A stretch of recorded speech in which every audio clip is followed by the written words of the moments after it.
네, 안녕하세요. 이번 시간은 생각에 대해서 강의를 하겠습니다. 자, 여러분들은 생각에 대해서 어떻게 생각하세요? 지금 생각하고 있는 게 생각이죠. 근데 그 생각이 왜 올라올까요? 내가 무언가를 하기 위해서 계산을 하거나 기억을 떠올리거나 이런 모든 걸 다 생각이라고 하죠. 심리학에서는 인간의 생각은 무의식에 의해서 다 조종이 된다고 합니다. 어디에서는 우리가 실질적으로 판단하는 거는 무의식이 거기서는 70%고 뇌의식적으로 우리가 생각하는 걸 판단하는 거는 30%도 안 된다고 합니다. 어떤 심리학자는 심하게 말하는 분들은 99%가 무의식에 의해서 잠재되어 있고 우리가 못하는 판단은 생각은 단 1%도 안 된다고 합니다. 자, 여러분들은 어떻게 생각하세요? 여러분들은 여러분들이 생각하는 대로 살고 있나요? 자, 우리들은 매해, 특히 남성분들은 매해마다 술을 끊어야겠어. 담배도 끊어야겠어. 운동 좀 해야겠어. 다이어트 좀 해야겠어. 뭐 이런 각각 여러 합리적인, 네, 아주 합리적인 선택을 합니다.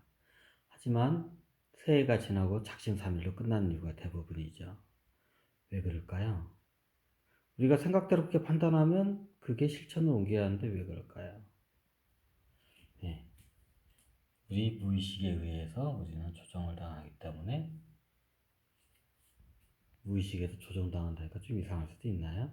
무의식에 의해서 잠재되어 있기 때문에 모든 생각들이, 판단들이 그렇게 잘 안 됩니다. 자, 이렇게 하니까 우리의 생각과 행동이 약간 괴리가 있는 게 좀 생각하죠. 판단이 되죠. 우리는 도덕 시간에 도덕이라는 법과 윤리에 대해서 배우지만 우리는 법과 윤리에 대해서 잘 행동하지 않습니다. 왜 그럴까요?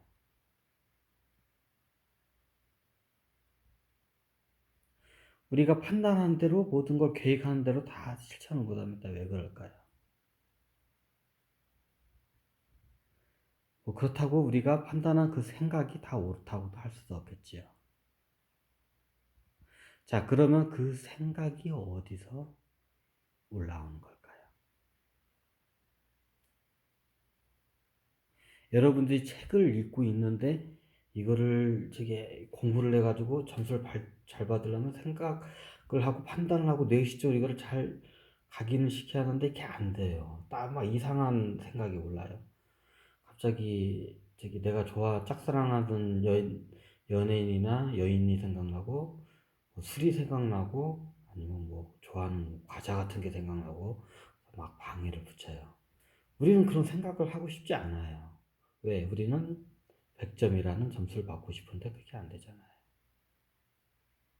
근데 이상한 생각들이 올라와요. 우리는 생각을 하면서 우리는 저기 수학을 한다면 수학 공식이나 이런 걸 대해서 온 뇌의식을 다 그걸 집중하는데 집중이 안 돼요. 왜 그럴까요? 네, 우리의 생각이 생각처럼 안 되죠. 저는 마치 요거를 갖다가 좀 이미지로 지금 보시면 생각은 마치 모니터와 같습니다. 컴퓨터 모니터와 같고 무의식은 마치 컴퓨터 본체와 같습니다. 어차피 컴퓨터 모니터에 나오는 내용은 본체에 의해서 좌우됩니다. 마치 컴퓨터 본체는 무의식과 같고 모니터는 생각과 같습니다. 우리는 인정하고 싶지만 무의식에 의해서 하나하나 모든 생각과 행동이 다 잠재되어 있습니다. 잠식되어 있습니다. 자, 그러면 그거를 뒷받침할 수 있는 몇 가지 사례에 대해서 한번 설명하겠습니다. 네. 운전 연습에 대해서 한번 사례를 들겠습니다. 우리는 운전 연습을 할 때 처음에 책으로 핸들을 이렇게 돌리면 어떻고 아니면 학원 강사의 그 학습에 의해서 그거를 설명을 듣습니다. 하지만 핸들을 얼마큼 돌리면 한 바퀴 돌면 몇 도가 어렵고 어떻게 움직이고 이걸 뇌시적으로 다 이거를 공부를 하면 우리가 핸들대를 막상 잡았을 때 그게 운전이 될까요? 안 됩니다. 운전의 연습은 뇌의식적 학습에 의해서 이루어지지만 무의식적인 관념화가 되어야 자연스러운 운전이 가능합니다. 관념화라는 것은 우리말로 몸에 배어야 가능합니다. 장인들도 그런 얘기를 하죠. 몸에 끝없는 반복으로 해서 몇만 번, 몇십만 번을 끝없는 반복에 의해서 그 장인의 그 능력이 발휘되듯이 운전하는 능력도 무의식적 관념화가 경험 정보화가 되면서 그게 자연스럽게 운전으로 가능합니다. 우리가 운전을 하는데 저기 그 길을 꺾고 어디고 신호등을 가는데 저기 지나가는데 우리는 그걸 다 무의식적으로 움직이지 않습니다. 뇌의식적으로 학습한 대로 움직이지 않습니다.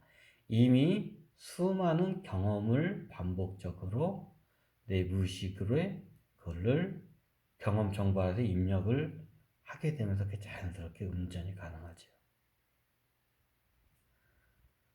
좀 약간 비유가 그럴 수도 있지만 운전하시는 분들이 이게 인사불명이잖아요. 완전히 머리가 완전히 거의 판단력이 거의 제로에 가까운 상태까지 가는데도 집에는 찾아가요. 왜 그럴까요?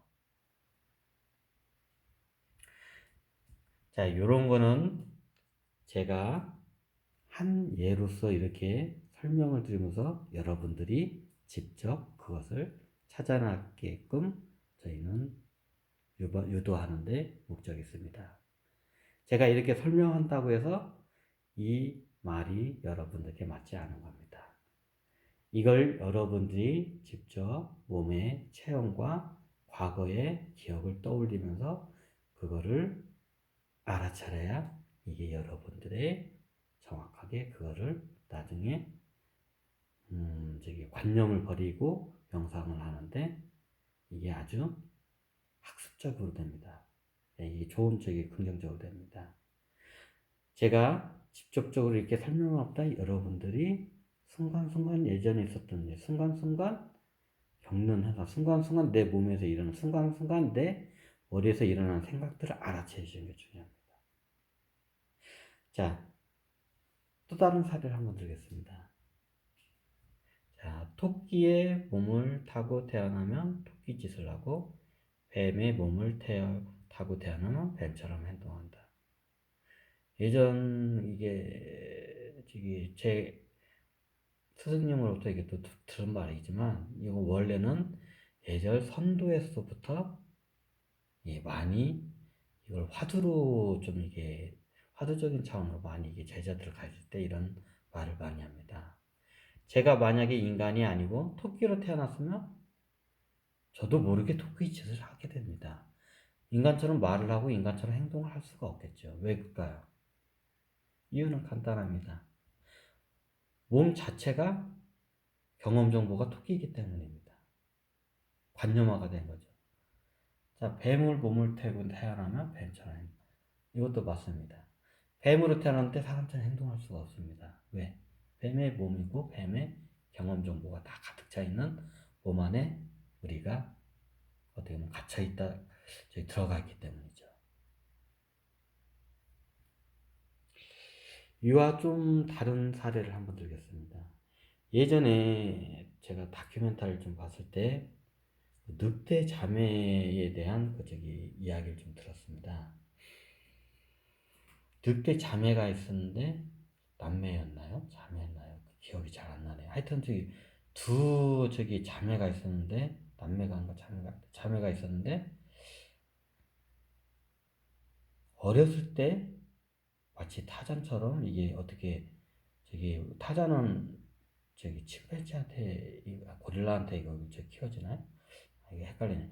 하여튼 이 늑대 자매는 늑대에 의해서 유아시기 시절부터 자라게 됩니다.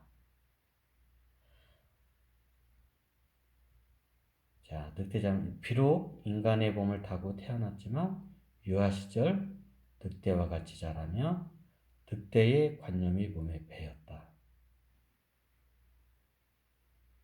그리고 반대로 유아 시절부터 인간의 세계에서 관점화된 인간은 후생의 인간과 늑대와 같이 살아도 늑대와 관념화되지 않는다. 왜 그럴까요? 그 다큐멘터리 내용을 우리가 예를 들어서 지금 다 성인이 된 상태에서 늑대들과 같이 산다고 해서 늑대처럼 행동하지는 않습니다. 하지만 유아기 때 늑대들과 같이 자라면 자기가 늑대라 압니다. 그리고 늑대의 행동과 습관은 그대로고 늑대와 같이 생활하면 늑대의 그 경험 정보가 관념화가 빠르게 일어납니다. 그 당시에 지금 자료가 보면 좀 있을 건데요. 그 첫째와 둘째가 사는데 첫째는 이게 늑대의 관념화가 이게 오랫동안 좀 이게 이 오랫동안 진척이 돼서 이제 약간 이게 많이 이게 됐잖아요. 이게 그래가지고 그 첫째 아이는 그 인간한테 발견했는데 인간의 그 생활 환경이 적응을 못해서 자살을 했나요? 죽었나? 하여튼 죽은 거로 바로 얼마 안 가서 죽었고요. 나중에 그나마 좀 어린 나이에 발견된 그 둘째는 인간 생활에 적응을 합니다. 하지만 적응을 할 수가 없죠. 적응을 하긴 했는데 생존을 할 정도를 적응을 하지 삶을 이게 좀 영유롭게 살 정도로 이게 적응을 못 합니다. 그래서 항상 자기 자아에 대해서 이게 헷갈리게 되죠. 내가 늑대인지 인간인지. 그때 그 늑대, 그 생존한 둘째 그 여자아이의 그 늑대와 같이 산 여자아이의 그때 눈빛을 보았는데요. 좀 달라요. 그리고 그 아이가 좀 나중에 거의 성인까지 됐나? 하여튼 그때 그 자료를 봤는데 자기가 스트레스를 풀거나 이게 하는 유일한 게 하나가 있대요. 그게 뭐냐면 개하고 같이 노는 거예요. 그래서 개하고 노는 장면을 그때 봤는데 개처럼 늑대처럼 행동을 하면서 같이 뒹굴러요. 그때 그 소녀의 표정은 너무나 뭐라 할까 이게 해방된 좀 느낌? 그런 느낌이었어요. 이게 유아 시절에 이게 관념화되는 게 이게 굉장히 중요해요. 그래서 우리나라도 그렇지 뭐 태아 때부터도 그렇고 태아 때도 중요하고 유아 시절에 어떤 환경에서 어떤 교육을 받느냐에 따라서 그 사람의 가치관과 자아가 굉장히 크게 이게 뒤바뀌기도 합니다. 자, 이런 여러 가지 사례를 통해서 생각과 무의식, 관념화에 대해서 잠깐 생각을 했습니다. 왜 생각을 하는데 무의식을 왜 설명을 했는지는 여러분들이 이제 좀 잘 아실 겁니다. 중요한 거는 저는 어렴풋이 이런 실례를 통해서 여러분들에게 설명을 해주고요. 여러분들은 이거를 토대로 해서 순간순간 삶 속에서 이거를 알아차리고 이거를 버려야 합니다. 닦아야 한다고도 이게 표현이 맞기도 하고요. 자, 오늘은 여기까지 생각에 대해서 강의를 했습니다. 네, 감사합니다.